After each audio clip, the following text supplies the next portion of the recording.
ದಕ್ಷಿಣ ಪಥೇಶ್ವರ ಕತ್ತಿ ಎತ್ತಿದರೆ ವಿಜಯ,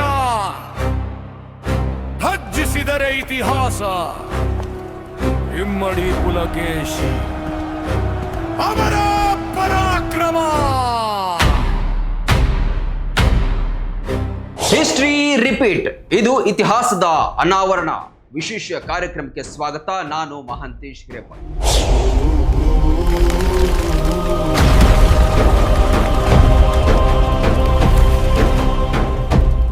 ಇತಿಹಾಸದಲ್ಲಿ ಅದೆಷ್ಟೋ ರಾಜ್ಯ ಮಹಾರಾಜರು ಬಂದು ಹೋಗಿದ್ದಾರೆ. ಕೆಲವರು ಹೇಳ ಹೆಸರಿಲ್ಲದೆ ಹೋಗಿದ್ರೆ, ಕೆಲವರು ತಮ್ಮದೇ ಆದಂತಹ ಗತ ವೈಭವವನ್ನ ಬಿಟ್ಟು ಹೋಗಿದ್ದಾರೆ. ಅದರಲ್ಲಿ ನಮ್ಮ ಬಾಗಲಕೋಟೆ ಜಿಲ್ಲೆಯ ಬಾದಾಮಿ ಬಹಳಷ್ಟು ಹೆಸರನ್ನ ಮಾಡಿ ದೇಶ ವಿದೇಶದಲ್ಲೂ ಕೂಡ ಪ್ರಖ್ಯಾತಿಯನ್ನ ಪಡೆದಿದೆ. ಅದಕ್ಕೆ ಕಾರಣ ಚಾಳುಕ್ಯ ಸಾಮ್ರಾಜ್ಯ. ಕ್ರಿಸ್ತಶಕ 530ರಲ್ಲಿ ಜಯಸಿಂಹ ಎಂಬ ರಾಜನಿಂದ ಚಾಳುಕ್ಯ ಸಾಮ್ರಾಜ್ಯ ಆರಂಭವಾಗುತ್ತೆ. 530ರಲ್ಲಿ ಆರಂಭವಾದಂತಹ ಸಾಮ್ರಾಜ್ಯ ಮುಂದೆ 752ರ ತನಕ ಸಾಗಿ ಬರುತ್ತೆ. ತನ್ನ ಸಾಮ್ರಾಜ್ಯವನ್ನ ಬೇರೆ ಬೇರೆ ರಾಜರು ವಿಸ್ತರಿಸ್ತಾನೆ ಹೋಗ್ತಾರೆ. ಈ ಎಲ್ಲ ರಾಜ್ಯರಲ್ಲಿ ಬಹಳಷ್ಟು ಪ್ರಸಿದ್ಧಿಯಾದವನು ಇಮ್ಮಡಿ ಪುಲಕೇಶಿ. ಇಮ್ಮಡಿ ಪುಲಕೇಶಿಯ ಸಾಧನೆಗಳನ್ನ ಹೊಗಳೋದಕ್ಕೆ ಒಂದು ದಿನ ಎರಡು ದಿನ ಸಾಲೋದಿಲ್ಲ. ಅಷ್ಟೊಂದು ವಿಶ್ವವಿಖ್ಯಾತಿಯಾದವನು ಇಮ್ಮಡಿ ಪುಲಕೇಶಿ. ಇಮ್ಮಡಿ ಪುಲಕೇಶಿ ಅಧಿಕಾರಕ್ಕೆ ಬರುವ ಮುಂಚೆ, ಅಂದರೆ ಆತ ಚಿಕ್ಕವನು ಇದ್ದಾಗಲೇ ಆತನ ತಂದೆ 1ನೇ ಕೀರ್ತಿವರ್ಮ 597ರಲ್ಲಿ ಸಾವನ್ನಪ್ಪಿದ. ಇಮ್ಮಡಿ ಪುಲಕೇಶಿಯ ತಂದೆ ಕೀರ್ತಿವರ್ಮ ಸಾವನ್ನಪ್ಪಿದಾಗ ಆತನ ಚಿಕ್ಕಪ್ಪ ಮಂಗಳೇಶ ಅಧಿಕಾರವನ್ನ ಹಿಡಿತಾನೆ. ಇನ್ನು ಇಮ್ಮಡಿ ಪುಲಕೇಶಿ ಚಿಕ್ಕವನಿದ್ದಾನೆ.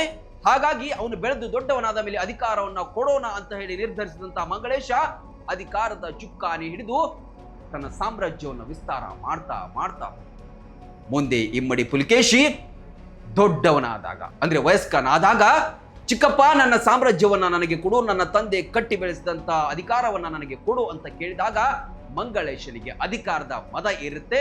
ನಾನು ಕೊಡುವುದಿಲ್ಲ, ನನ್ನ ಮಗನನ್ನ ಉತ್ತರಾಧಿಕಾರಿಯನ್ನಾಗಿ ಮಾಡ್ತೇನೆ ಅಂತ ಹೇಳಿ. ಇದರಿಂದ ಬಹಳಷ್ಟು ಕುಪಿತನಾದಂತಹ ಇಮ್ಮಡಿ ಪುಲಕೇಶಿ ಚಿಕ್ಕಪ್ಪನ ಜೊತೆಗೆ ಯುದ್ಧವನ್ನ ಹೂಡ್ತಾನೆ. ಸೈನ್ಯವನ್ನ ಸಂಘಟಿಸಿಕೊಂಡು ಆತನ ಜೊತೆಗೆ ಯುದ್ಧವನ್ನ ಮಾಡಿ ಚಿಕ್ಕಪ್ಪನನ್ನೇ ಸೋಲಿಸಿ ದಿಗ್ವಿಜಯವನ್ನ ಹೊಂದ್ತಾನೆ. ಕ್ರಿಸ್ತಶಕ 610ರಲ್ಲಿ ಅಧಿಕಾರದ ಗದ್ದುಗೆಯನ್ನ ಏರ್ತಾನೆ ಇಮ್ಮಡಿ ಪುಲಕೇಶಿ.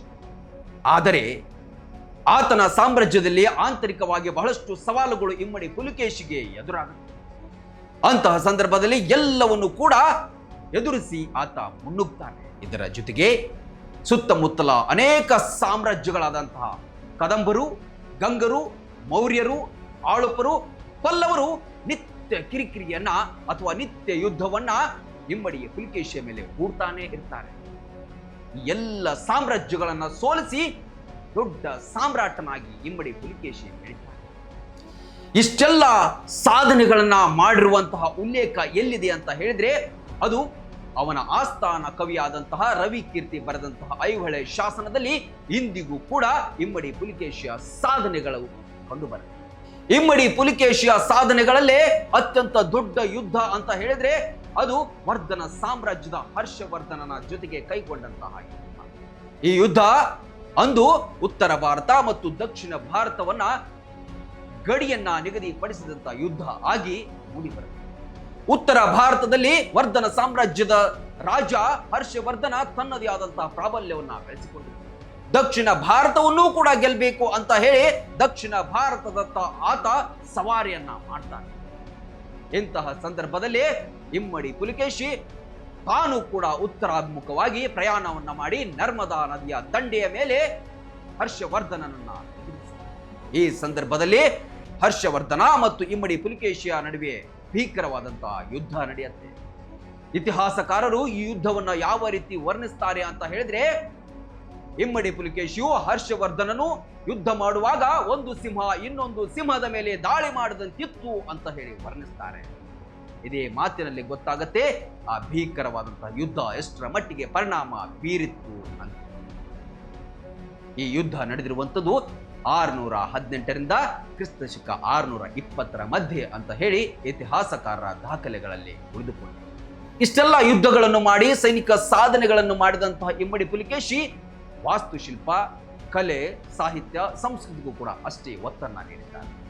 ಮೂಲತಃ ಜೈನ ಧರ್ಮವನ್ನ ಪಾಲಿಸುವಂತಹ ಇಮ್ಮಡಿ ಪುಲಿಕೇಶಿ ಅಥವಾ ಚಾಳುಕ್ಯರು ಹಿಂದೂ ಬೌದ್ಧ ಧರ್ಮಕ್ಕೂ ಕೂಡ ತಮ್ಮದೇ ಆದಂತಹ ಕೊಡುಗೆಯನ್ನ ನೀಡಿದ್ದಾರೆ. ಐಹೊಳೆ, ಪಟ್ಟದಕಲ್ಲು, ಬಾದಾಮಿ ಸೇರಿದಂತೆ ಸುತ್ತಮುತ್ತಲ ಪ್ರದೇಶಗಳಲ್ಲಿ ತಮ್ಮದೇ ಆದಂತಹ ಛಾಪನ್ನ ಮೂಡಿಸಿದ್ದಾರೆ. ಅಷ್ಟೇ ಆಕರ್ಷಕ ವಾಸ್ತು ವಿನ್ಯಾಸವನ್ನು ಕೂಡ ಅವರು ಕಟ್ಟಿಸಿ ಇಂದಿಗೂ ಉಳಿಸಿದ್ದಾರೆ. ಇದೇ ರೀತಿ ಮುಂದೆ ಪಲ್ಲವರ ಜೊತೆಗಿನ ಹಗೆತನದಿಂದಾಗಿ ಇಮ್ಮಡಿ ಪುಲಿಕೇಶಿ ವೀರ ಮರಣವನ್ನ ಅಪ್ಪಿದ್ದಾರೆ. ಕಂಚಿಯ ಪಲ್ಲವರ ರಾಜ 1ನೇ ನರಸಿಂಹವರ್ಮನ ಜೊತೆಗೆ ಯುದ್ಧವನ್ನ ಮಾಡುವಾಗ ಇಮ್ಮಡಿ ಪುಲಿಕೇಶಿ ವೀರ ಮರಣವನ್ನ ಅಪ್ಪಿದ್ದಾನೆ ಅಂತ ಹೇಳಿ ಇತಿಹಾಸದಲ್ಲಿ ದಾಖಲಾಗಿದೆ. ಆದರೆ ನಿಜವಾಗಿಯೂ ಆತ ಹೇಗೆ ಸತ್ತ ಅನ್ನೋದು ಇಂದಿಗೂ ಕೂಡ ಇತಿಹಾಸಕಾರರಲ್ಲೇ ವಾದ ವಿವಾದಗಳ ಮೂಲಕವೇ ಉಳಿದು. ಹೀಗೆ ಚಿಕ್ಕವನಿದ್ದಾಗಲೇ ಚಿಕ್ಕಪ್ಪನಿಂದ ಅಧಿಕಾರವನ್ನ ಕಿತ್ತುಕೊಂಡಂತಹ ಇಮ್ಮಡಿ ಪುಲಿಕೇಶಿ ದಕ್ಷಿಣ ಪತೇಶ್ವರ ಎಂಬಂತಹ ಬಿರುದನ್ನು ಕೂಡ ಹೊಂದಿ ಆಗಿನ ಕಾಲದಲ್ಲೇ ನಮ್ಮ ಬಾಗಲಕೋಟೆ ಜಿಲ್ಲೆಯ ಬಾದಾಮಿಯನ್ನ ದಕ್ಷಿಣ ಭಾರತದ ರಾಜಧಾನಿ ಅಂತ ಹೇಳಿ ಅಥವಾ ಚಾಲುಕ್ಯರ ರಾಜಧಾನಿ ಅಂತ ಹೇಳಿ ಆತ ವಿಶ್ವವಿಖ್ಯಾತಿಯನ್ನ ಮಾಡಿದ. ಆಗ ಅದರ ಹೆಸರು ವಾತಾಪಿ ಅಂತ ಇತ್ತು, ಇಂದು ಬಾದಾಮಿ ಅಂತ ಆಗಿದೆ. ಪ್ರತಿ ವರ್ಷ ಇಮ್ಮಡಿ ಪುಲಿಕೇಶಿಯ ಜಯಂತಿಯನ್ನ ಮಾಡುವಾಗ ಅವನ ಇತಿಹಾಸಗಳು ನೆನಪು.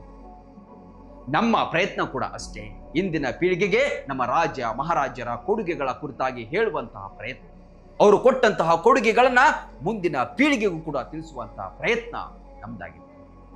ಮುಂದಿನ ಸಂಚಿಕೆಯಲ್ಲಿ ಇಂತಹದೇ ರಾಜ ಮಹಾರಾಜರು ರೋಚಕ ಕಥೆಗಳನ್ನ ಹೇಳುವ ಮೂಲಕ ಮತ್ತೆ ನಿಮ್ಮ ಮುಂದೆ ಬರ್ತೇವೆ. ಅಲ್ಲಿವರೆಗೂ ನೋಡ್ತಾ ಇರಿ ರನ್ ಟಿವಿ, ಇದು ಸಾಮಾಜಿಕ ಚಿಲುಮೆ. ರಣಭೂಮಿ ರಕ್ತದಿಂದ ಇತಿಹಾಸ ಬರೆದವನು,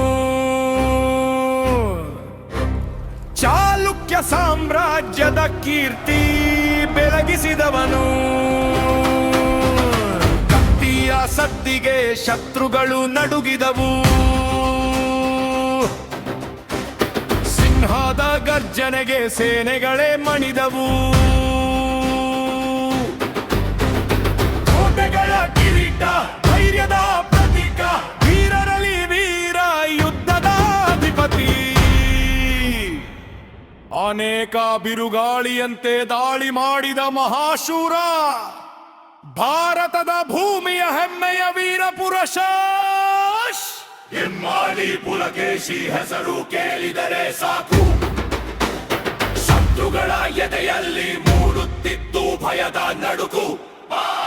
ಪರಾಕ್ರಮದ ಪರಮಪಾದ ಬರೆದ ಮಹಾರಾಜ, ಯುಗ ಯುಗಾಂತರಕ್ಕೂ ಅಮರನಾದ ಚಾಲುಕ್ಯ ಚಕ್ರವರ್ತಿ ರಾಜ.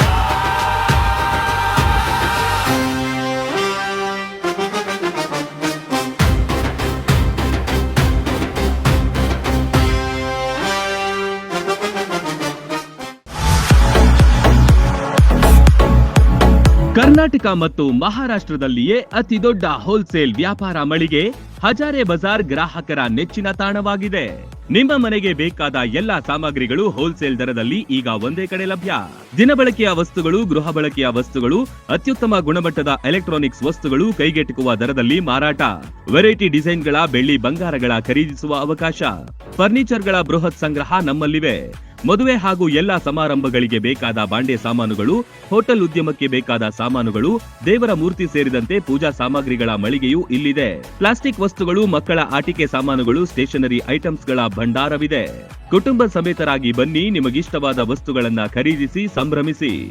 ಸ್ಥಳ ಹಜಾರೆ ಬಜಾರ್, ಹೊಸ ಬಸ್ ನಿಲ್ದಾಣದ ಹತ್ತಿರ, ರಬಕವಿ.